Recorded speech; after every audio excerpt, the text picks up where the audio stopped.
All right, good morning, everybody. I have got the brand new K-Swiss Ultrashot 3 in the mail.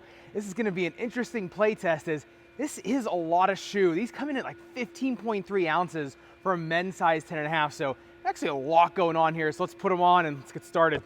Yeah, these uppers, I think some of the reason they're so heavy, the uppers have like 3 different materials. They got like almost this compression molded jersey material on the side, this faux leather up here, and this rubber DuraGuard they have going around the toe cap. The one thing I'm noticing is there's nothing really stitched. So a lot of these upper materials aren't really enhancing the stability of the shoe. They're almost just weighing it down. So actually K-Swiss could have saved some weight on these. I do notice they have some outrigger shoelaces, which aren't my favorite. However, I did tie these down last night to do the serve test, and they really weren't that bad.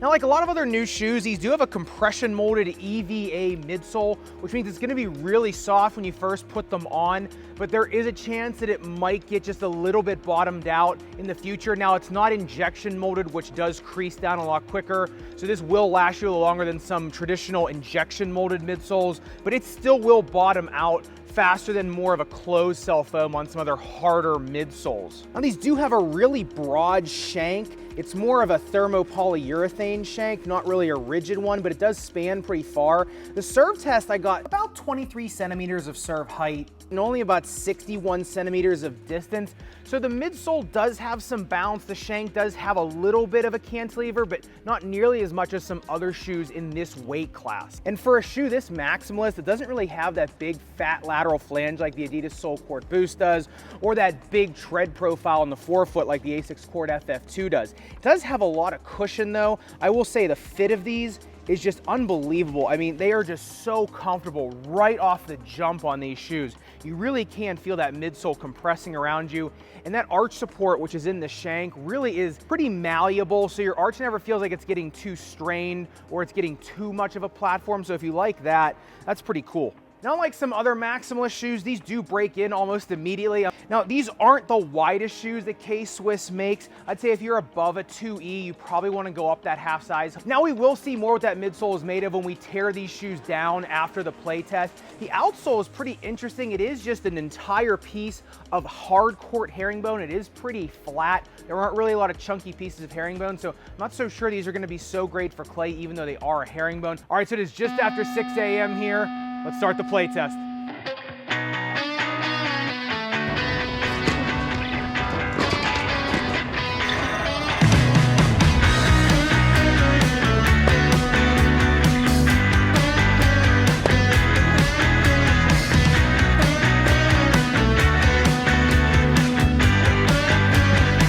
And even though the shoe's a little floppy, it actually still is pretty nimble on the court.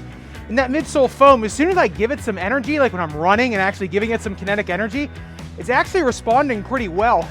From a dead stop on the serve test, it wasn't giving me as much pop as some other shoes in its category.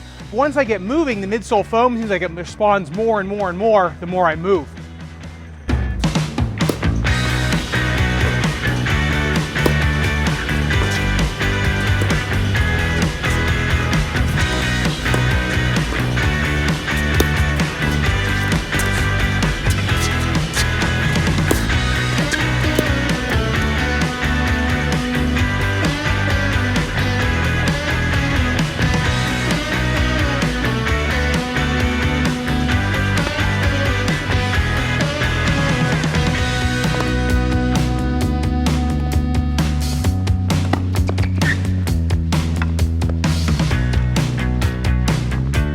As soon as I did the cat's cradle lacing technique, really cinched the heel down, the shoe's playing like a completely different shoe. It's really responding a lot better.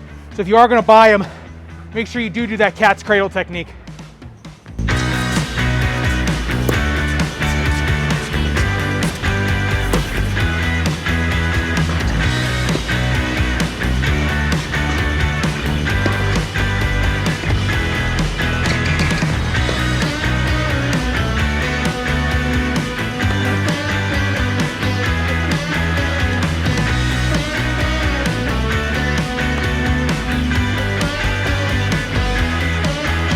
It's been about an hour.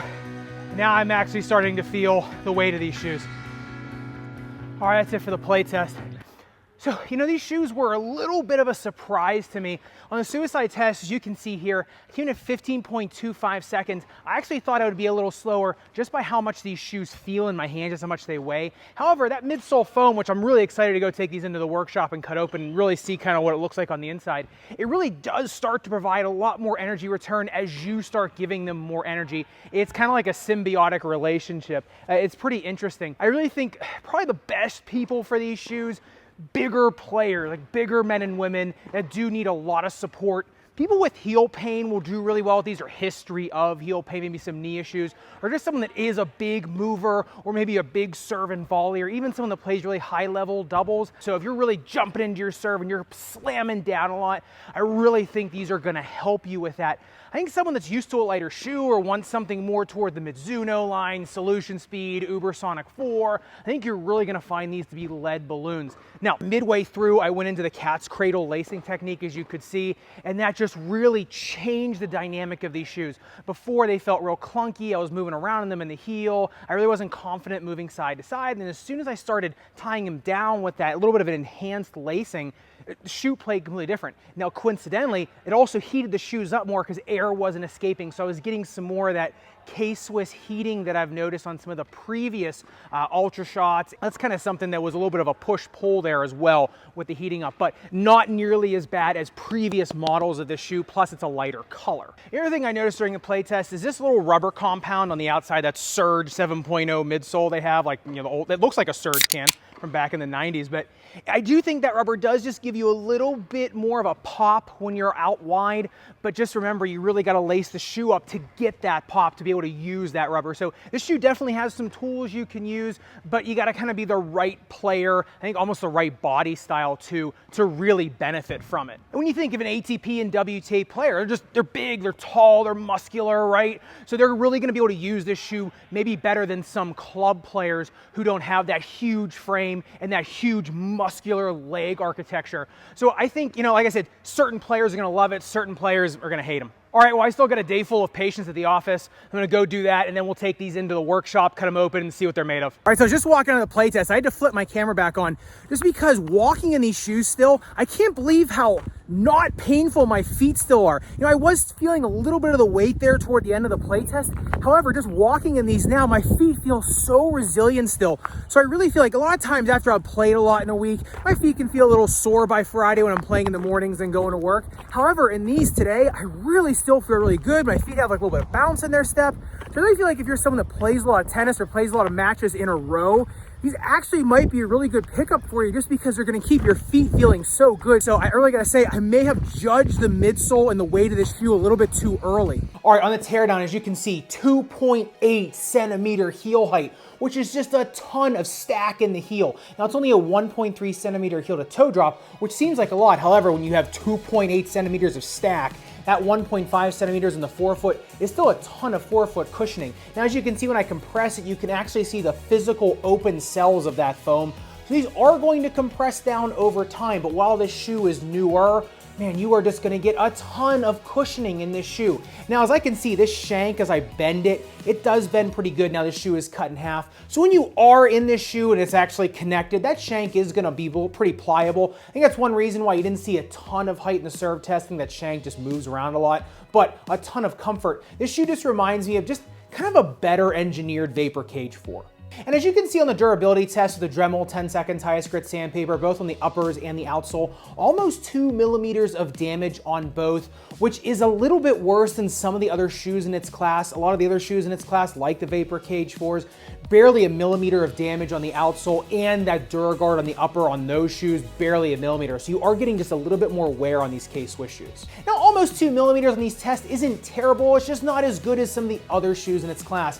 And that brings me to what would I describe these shoes in one word as, and that would be two-faced. Now, I know it's hyphenated, but it's just, there's so many different pros and cons to these shoes. They're so comfortable and there's so much resiliency in that midsole foam. Your feet feel so good when you're in it, but they're also really heavy. They have a ton of durability enhancements in them, but they're not as good as some other shoes. They're pretty quick for a heavy shoe, but they're not the quickest shoe out there. They don't heat up as much as some other K-Swiss shoes, but they heat up more than some other shoes made by different companies. So I just think there's a certain player for these shoes. I think that's the really big, well-built player that plays a ton of tennis, that can give a lot of muscle to these shoes and to give them a lot of energy, because I think just from static stance, trying to create their own energy, that shank is just not stiff enough and the midsole foam just doesn't bounce well enough. But when you give it a lot of kinetic energy, yeah, these shoes perform awesome. So I think that ATP or WTA Pro is the best player for these shoes, or to somebody with a really big frame that can give these shoes the kinetic energy that they crave. So let me know what you think in the comments down below. I'd love to hear your thoughts on a shoe like this. Otherwise, hope you all have a great day, great night, wherever in the world you are tuning in from. I will see you for the next new shoe.